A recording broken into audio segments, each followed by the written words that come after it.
Durante este video vamos a hablar de la selección de personal y dar respuesta a dos preguntas, las cuales son comparar el diagrama de flujo convencional del proceso de reclutamiento y selección con el diagrama de flujo del modelo de clasificación, y vamos a explicar la trifactorial de Thurston.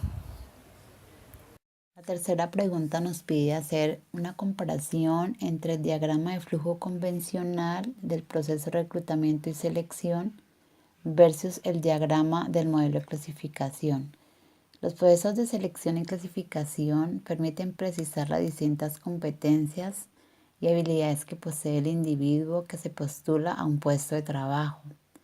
Vemos que aquí convergen los estudios que haya realizado, los conocimientos adquiridos y su experticia a través de su vida laboral. También cuenta su capacidad de adaptación. El diagrama de flujo convencional, formado por procesos de reclutamiento y selección, trabaja con cierta desventaja, ya que el postulante solo tiene una opción de aplicar a un trabajo. Dentro del modelo de clasificación, vemos que el candidato puede presentarse a un puesto de trabajo, pero también existe la posibilidad que a través de todo el desarrollo del proceso presente ciertas habilidades que lo postulen a una segunda opción laboral. Esta característica hace que el proceso de clasificación sea flexible, ya que el individuo cuenta con opciones más amplias de poder pertenecer a la organización. Ahora vamos a hablar de las semejanzas y diferencias que tienen los diagramas de flujo, de clasificación y de selección. Algunas de sus semejanzas es que ambos diagramas se realiza la recepción de documentos y el llenado de formulario de solicitud inicial y se realizan entrevistas iniciales. Estos tres pasos son semejantes en ambos procesos. Dentro de sus diferencias, se puede notar que en el diagrama de flujo de selección de personal se realiza todo el proceso para la consecución de un aspirante a una vacante de trabajo, donde se realiza todo el procedimiento hasta la contratación del futuro trabajador.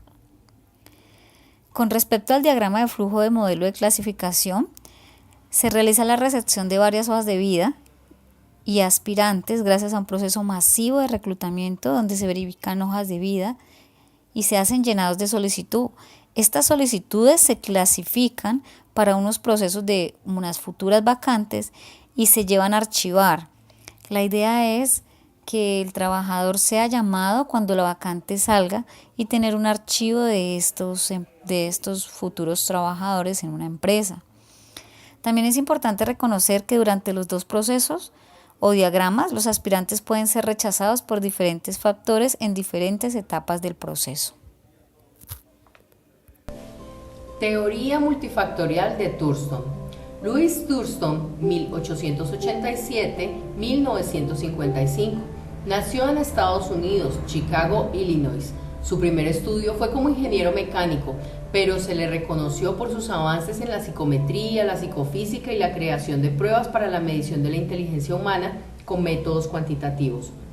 Estudió y cursó el doctorado de psicología en 1917, dado la generación del interés en los procesos de aprendizaje y las habilidades humanas mientras dictaba una clase de geometría y redacción en la Universidad de Minnesota. En 1952 fundó su primer laboratorio psicométrico que dio grandes aportes a la psicología. ¿Qué es la teoría multifactorial? Se refiere a las cualidades mentales primarias. En 1938 reconocemos de Thurston su teoría multifactorial, la cual se refiere a que la estructura mental consta de grandes factores.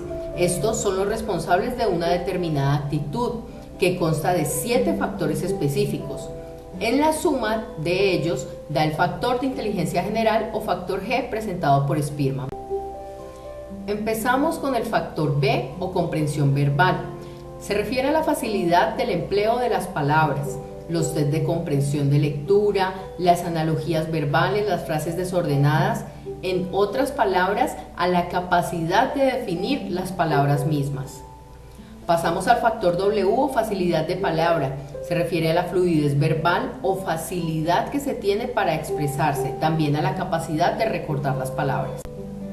Factor M o memoria de asociación. Se refiere a la memorización que puede ser visual o auditiva. Factor S o de relaciones espaciales. También se refiere a la actitud espacial, la habilidad para reconocer una figura cuya posición en el espacio haya cambiado, observar relaciones espaciales entre 2 o 3 dimensiones. Factor N o factor numérico. Se refiere a la rapidez y exactitud en los cálculos numéricos matemáticos sencillos. Factor P o rapidez de percepción. Es aquella rapidez y exactitud sobre los detalles visuales de reconocer rápidamente las semejanzas o diferencias, por ejemplo, en algún dibujo. Factor R o de razonamiento. Se refiere al razonamiento inductivo o concreto, razonamiento deductivo o abstracto del pensamiento lógico. El factor G, denominado inteligencia general, que rige y complementa todas las actitudes. Tengamos en cuenta que esta teoría ayudó a entender las diferencias individuales y abrió campo a las teorías sobre las inteligencias múltiples.